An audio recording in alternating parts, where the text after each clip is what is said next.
Du sitzt viel am Schreibtisch oder hast eine Tendenz dazu, dass du einen Rundrücken entwickelst oder dass der Kopf nach vorne kommt, dann sprechen wir oft von einem sogenannten Upper Cross Syndrom. Das heißt nichts anderes, dass bestimmte Muskeln in unserem Körper viel Spannung halten, während andere Muskulatur abschwächt. Heute wollen wir ganz gezielte Übungen machen, um dem entgegenzuwirken, damit wir auch Nackenproblemen und Problemen im Bereich des Oberkörpers vorbeugen können. Zum Mitmachen leg dir gerne einen kleinen Faszienball bereit. Wir nutzen außerdem ein Blackroll Stretchband. Und wenn du soweit bist, starten wir rein. Ich wünsche dir viel Spaß.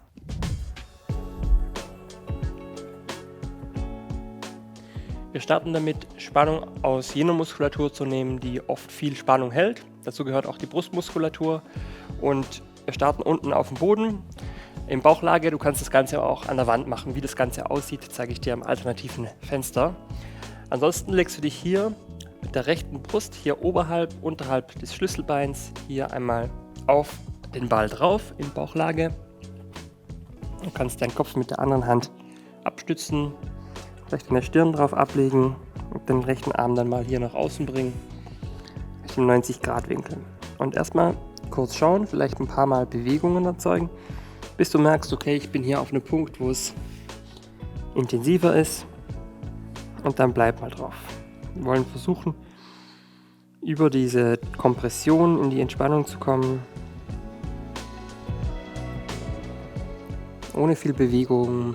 Wollen wir den Release erzeugen, das Lösen der Spannung. Meistens braucht es zwischen 30 bis 60 Sekunden. Wir sind jetzt schon eine halbe Minute hier, wir geben uns noch eine Minute hier. Versuche wirklich in den Bereich hineinzuspüren und mit jedem Ausatemzug ein bisschen mehr Spannung in deiner Brustmuskulatur loszulassen.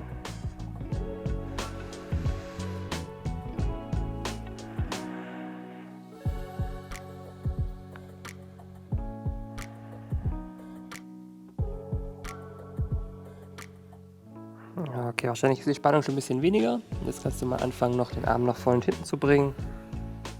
Entlang des Bodens ein bisschen Bewegung erzeugen für so eine Druck- und Mobilisationstechnik. Wir kombinieren heute die verschiedensten Techniken, um ein ganzheitliches Programm zu schaffen für unsere Nackengesundheit, um uns wieder besser aufzurichten.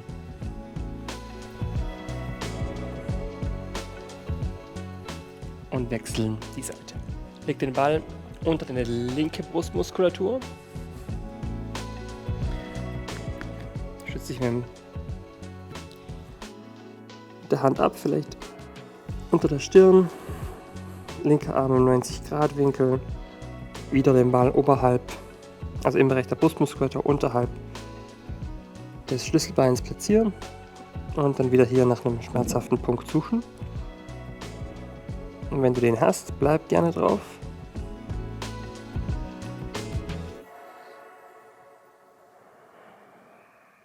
Geben uns jetzt hier auch wieder eine Minute.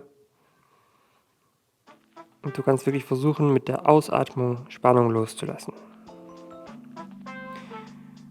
Das Prinzip von dieser myofaszialen Selbstmassage am Beginn unserer Praxis ist erstmal, die Spannung aus jener Muskulatur zu nehmen, die dazu neigt, überaktiv zu werden aufgrund von Haltungen, die wir im Alltag einnehmen. Die Brustmuskulatur hält oft viel Spannung, weil wir einrotierte Schultern haben, wenn wir vorm Fernseher sitzen, wenn wir vom Computer arbeiten, wenn wir am Handy sind, wenn wir Auto fahren. Und hier geht es jetzt darum, dass wir über diesen Druck der Muskulatur den Spannungsimpuls geben, damit das Nervensystem Spannung loslässt. Okay, du kannst hier jetzt den Arm nochmal nach vorne und hinten bewegen. Nochmal 30 Sekunden. Mit ein bisschen Bewegung entlang des Bodens nach oben und unten.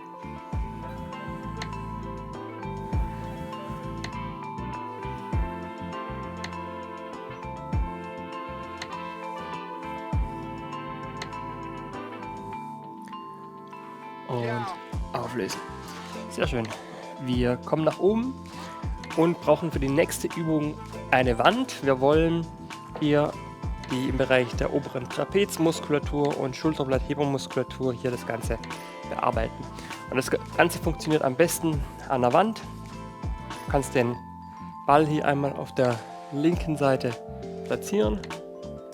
Hier mit der rechten Hand am besten festhalten, damit du den gut platzieren kannst. Leicht in die Knie gehen, damit du hier den Druck aufbauen kannst. Und dann auch hier wieder. Erst suchen wir hier im Bereich oben nach einem schmerzhaften Punkt. Wenn du den hast, bleib drauf und geben uns jetzt hier 1 Minute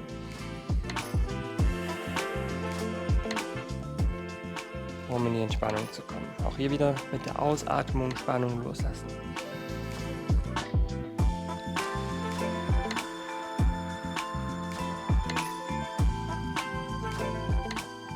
Wenn du hier das Gefühl hast, du möchtest ein bisschen Bewegung erzeugen, dann machst du das mit dem Kopf.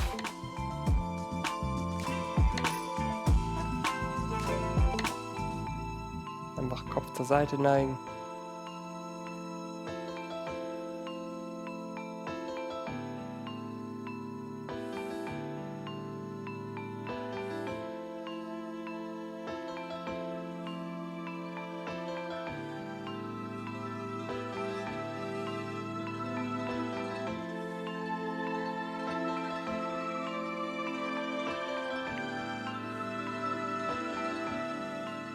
Und Seitenwechsel.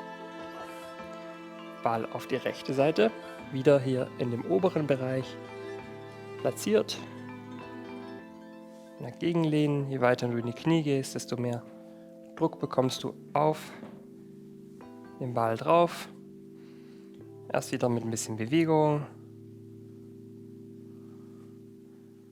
Und sobald du merkst, du hast hier im Bereich des oberen Trapezes eine Stelle, wo mehr Spannung drauf ist, bleib da drauf.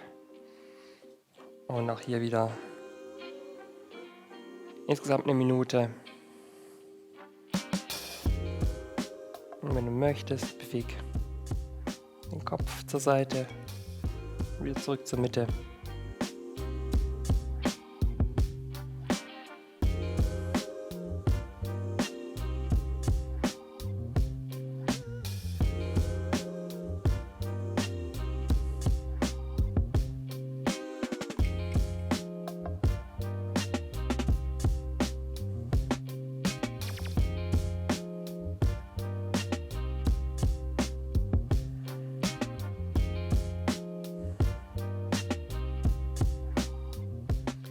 Okay, und lösen. Nachdem wir jetzt ein bisschen Spannung rausgenommen haben, geht es jetzt wieder darum, die Muskulatur, die wir von Spannung gelöst haben, zu dehnen. Die Dehnung wird deutlich effektiver, wenn wir davor die Selbstmassage gemacht haben. Wir nehmen das Stretchband und wollen hier einmal vorne unseren Schultergürtel, genauso wie unsere Brustmuskulatur, dehnen. Du hast bei dem Stretchband mehrere Schlaufen. Je enger du greifst, desto intensiver wird's. Mach eine ganz klassische Schulter-Brustöffnung. Greif das Band gerne einmal mit deinen Fingerkuppen, drück's hier sanft zusammen, also nicht mit den Handflächen, sondern hier oben mit den Fingerkuppen auf beiden Seiten. Bring das Band hinter deinen Rücken und dann streck deine Ellbogen durch. Leichte Aktivität gegen das Band nach außen und dann bring das Band nach hinten, Hände nach hinten, Brustbein schiebt nach vorne raus. Leichte Bauchspannung. Nacken bleibt entspannt. Vielleicht ein paar Mal die Kopfbewegung. Versuch deine Ellbogen so gut es geht durchzustrecken. Brust nach vorne raus.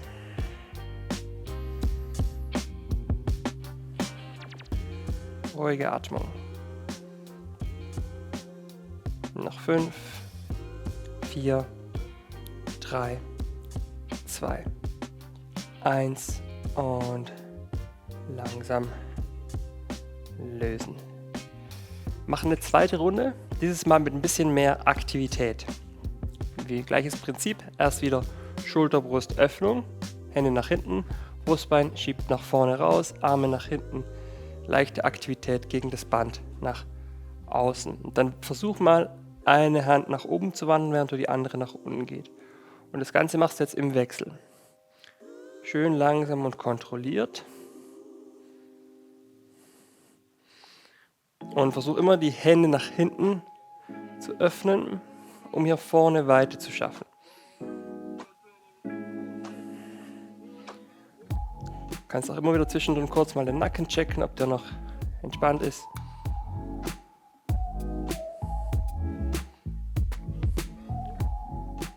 Und das Schöne ist, du spürst jetzt am besten, wo habe ich vielleicht noch ein bisschen mehr Einschränkungen, und da kannst du gerne auch so ein bisschen langsamer werden.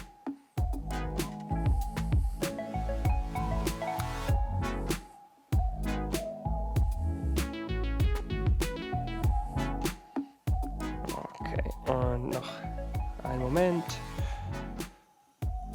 Und langsam auflesen. Sehr schön. Zweite Dehnübung. Schulterblatt-Hebermuskulatur hier im Bereich unseres Nackens. Das ist ein kleiner Muskel, der zieht von unserem Schulterblatt nach oben zu unserem Nacken. Deswegen heißt er auch Schulterblattheber. Und wir können den ganz gut ansprechen, indem wir den Hinterkopf halten, mit dem Kopf, also den Kopf erst nach unten bringen und dann nach rechts schauen. Also nicht hier seitlich, sondern wir wollen hier in so eine diagonale Bewegung kommen. Also Blickrichtung rechte Hosentasche, rechter Fuß. Rechte Hand sanft am Hinterkopf abgelegt. Mit der linken Hand kannst du hier ein bisschen nach unten ziehen.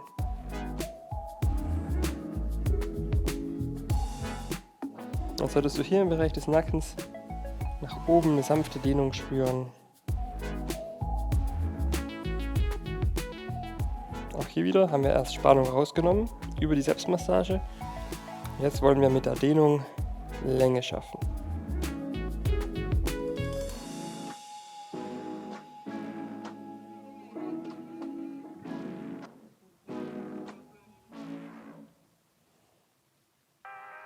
Wir ziehen nicht fest, sondern die rechte Hand liegt entspannt auf.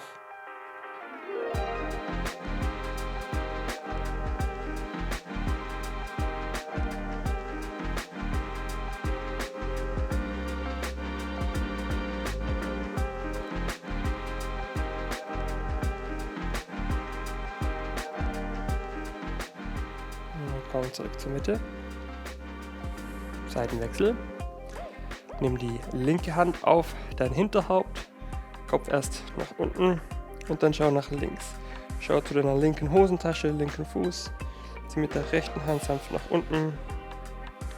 Linke Hand ganz sanft abgelegt, um hier eine Spannung zu spüren. Wenn du den Kopf zur Seite neigst, dann ist es mehr Trapez, den wir dehnen, während wenn wir den Kopf nach links drehen,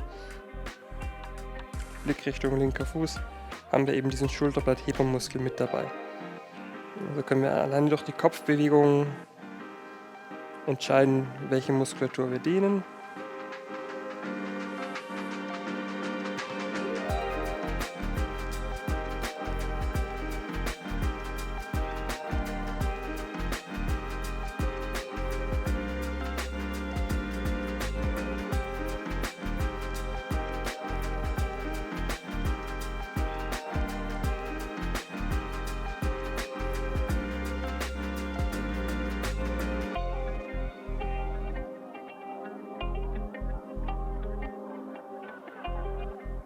Und langsam auflösen.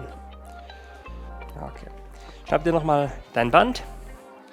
Wir haben jetzt über Selbstmassage und Dehnung wieder mehr Raum geschaffen, Muskulatur entspannt. Und jetzt ist es wichtig, dass wir auch in die Aktivität gehen, um uns einfach in dem oberen Bereich hier wieder ein bisschen besser aufzurichten. Jetzt wollen wir genau jene Muskulatur ansprechen, die dazu neigt, in unserem modernen Alltag unteraktiv zu werden.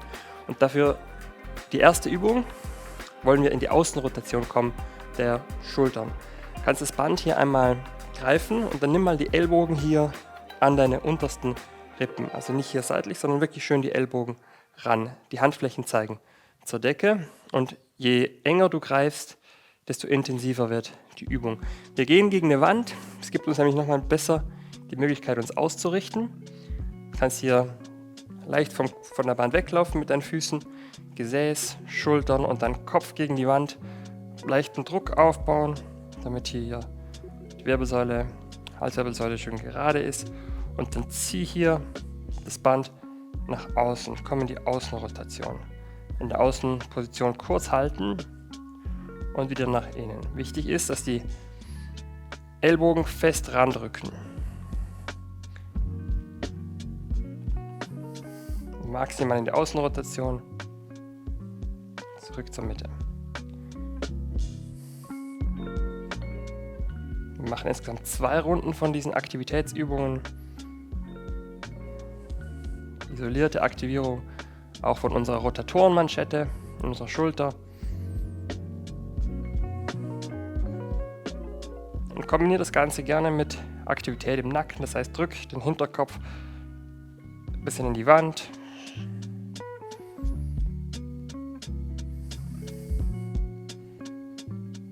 Und darfst gerne die Schultern spüren.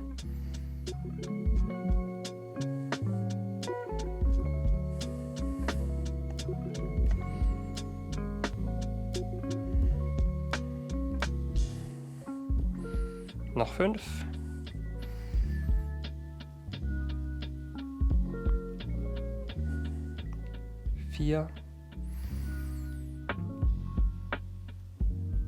Schultern bleiben unten. 3.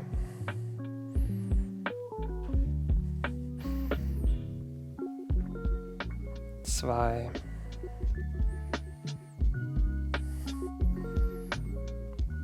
1 und lösen. Sehr schön. Um unsere tiefen Nackenflexoren noch mal ein bisschen spezifischer anzusprechen, können wir das Band einmal hier nehmen, wieder gegen die Wand, greifen das Band mit den Händen und das Band kommt hier einmal in unseren Nacken, also im Bereich der Halswirbelsäule.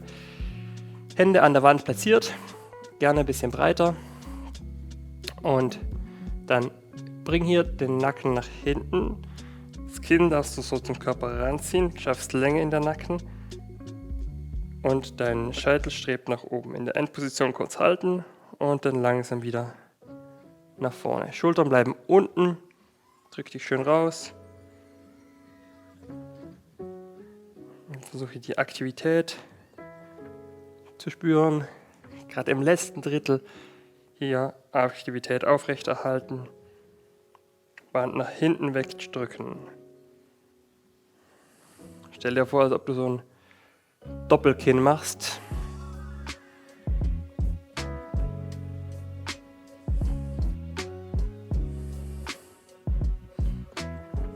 Auch dass dein Kopf schön gerade ist. Nicht zur einen Seite ausweicht.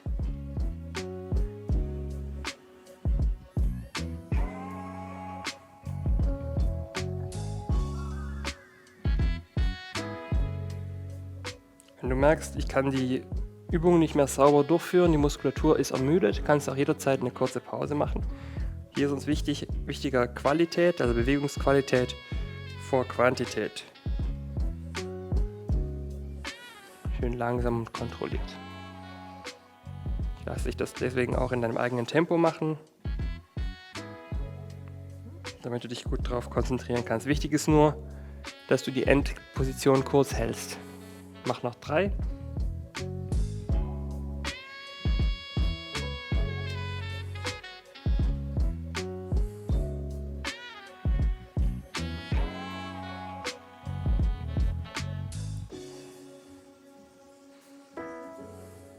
Und letztes Mal.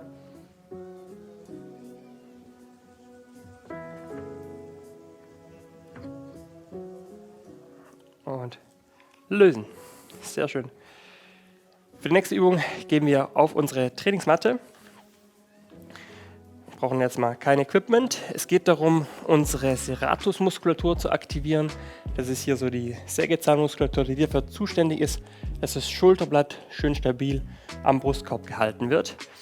Und eine Variante, um die Serratusmuskulatur zu aktivieren, ist hier einmal Rückenlage zu kommen, Füße aufzustellen. Du kannst einmal Fäuste machen, Daumen ausstrecken, deine Fäuste hier auf deinen Oberschenkel ablegen. Wichtig, Schulterblätter nach unten, hinten ziehen, dass die Schulterblätter hier auf dem Boden gut platziert sind. Also wir wollen hier erstmal diese Position schaffen Und jetzt mit gestreckten Armen, mit gestreckten Ellbogen leichte Bauchspannung aufbauen und dann bring mal die Daumen nach hinten und versuch die Daumen hinter dir abzulegen. Aber versuch nicht auszuweichen mit dem Bauch und die Schultern weiterhin nach hinten unten zu drücken, sodass die Daumen hier nach unten kommen und wieder nach vorne.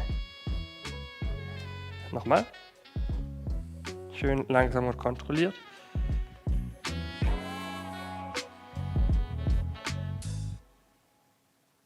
Bauchspannung, nicht im unteren Rücken ausweichen und nach vorne. Wenn du eine sehr gute Beweglichkeit hast und die Übung kein Problem für dich ist, kannst du auch Daumen reinnehmen, Fäuste machen und hier nach hinten versuchen, die Fäuste abzulegen. Aber wenn du merkst, ich weiche hier im unteren Rücken aus, dann ist die Variante zu intensiv für dich. Und dann bleib lieber bei den Fäusten, bei den Daumen quasi.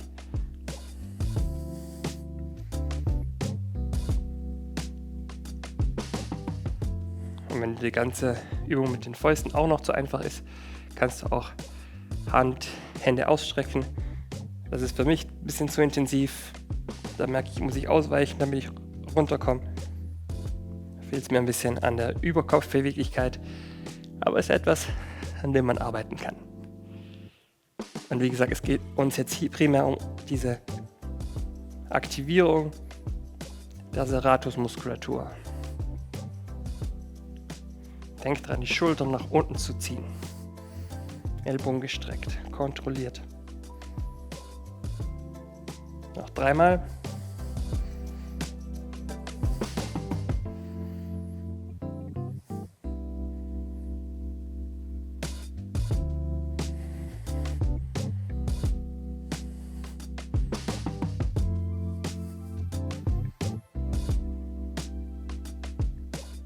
Und lösen. Sehr schön. Nochmal nach oben, gegen die Wand mit der Außenrotation und dem Band. Nimm das Band wieder hier einmal ran. Komm nach hinten. Leg dich ab. Füße ein bisschen weggewandert. Gesäß, Schultern und Hinterkopf abgelegt. Handflächen zeigen nach oben. Finde deine Breite und dann Außenrotation in der Schulter. Wir ziehen die Ellbogen ran, drücken den Hinterkopf in die Wand und wiederholen die Übung.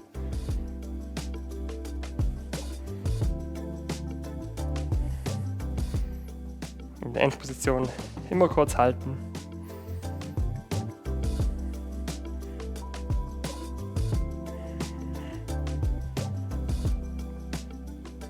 Du kannst die Übung genauso auch frei machen, wenn du keine Wand hast, an die du dich gerade lehnen kannst. Ich mache die Übung zum Beispiel persönlich auch ganz gerne, wenn ich in einem Online-Call bin, in einem Meeting, sieht auch das Gegenüber nicht, dass man währenddessen ein paar Übungen macht. Die Wand ist hier einfach sinnvoll, weil es uns einfach hilft, die Wirbelsäule auszurichten und eben auch diese Aktivität von den Nackenflexoren mit einzubeziehen.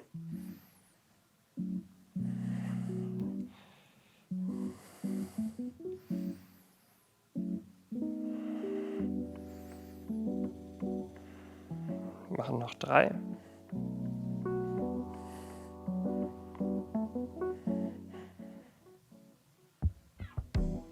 Zwei.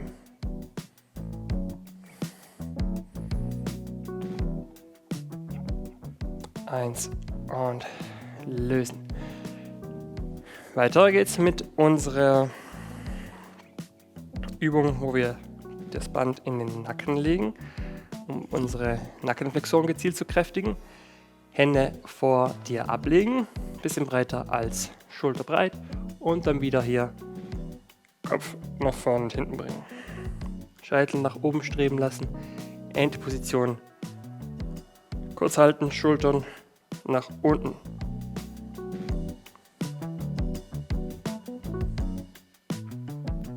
Wir bewegen uns hier jetzt bei den Aktivitätsübungen immer im Bereich von 12 bis 20 Wiederholungen. Wir sind hier tendenziell eher im Kraftausdauerbereich, wenn es um diese kleinen Muskelgruppen geht.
Machen noch 3.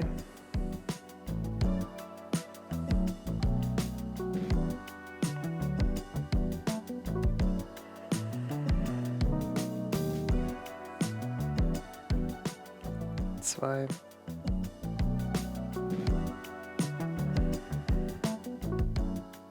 Und letztes Mal.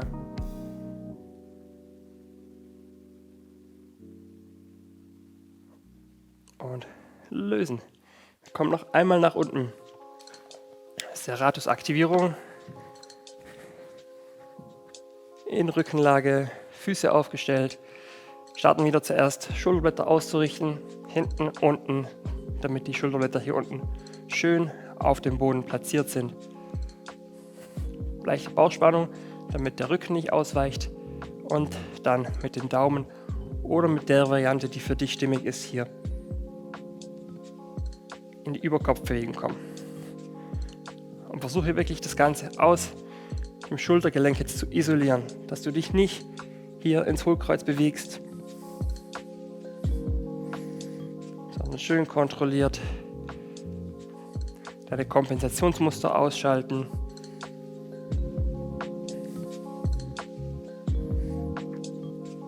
Und meistens, wenn du versuchst, das auszuschalten, dann wird es schwierig, weil dann musst du gegen den eigenen Widerstand arbeiten. Der Körper will kompensieren, aber genau das versuchen wir gegenzuhalten. Ellbogen gestreckt, Schultern hinten unten.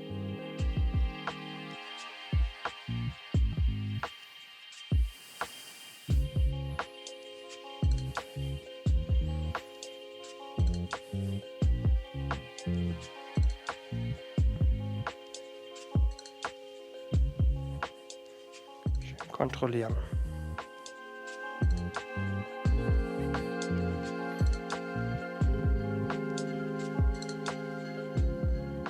Wir machen noch 5.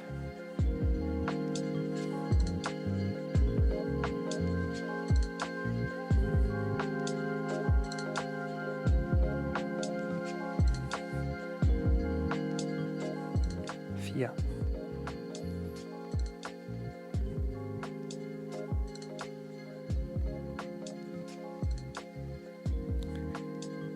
3.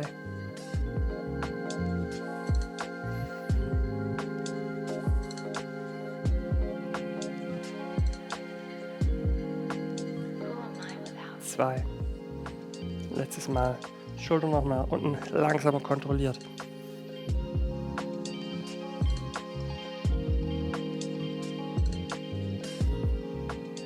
Und nach vorne. Sehr schön. Komm nach oben. Wenn du willst und dich danach fühlst, kannst du natürlich noch eine dritte Runde machen. Ich empfehle immer so zwischen 1 bis 3 Runden für die Aktivierungsübungen. Aber das eine ganzheitliche Übungseinheit, wo du wirklich die wichtigsten Bereiche einmal bearbeitest, um dich hier im oberen Bereich des Oberkörpers, des Nackens wieder aufzurichten. Ich hoffe, dir hat es gut getan. Ich sehe dich im nächsten Video.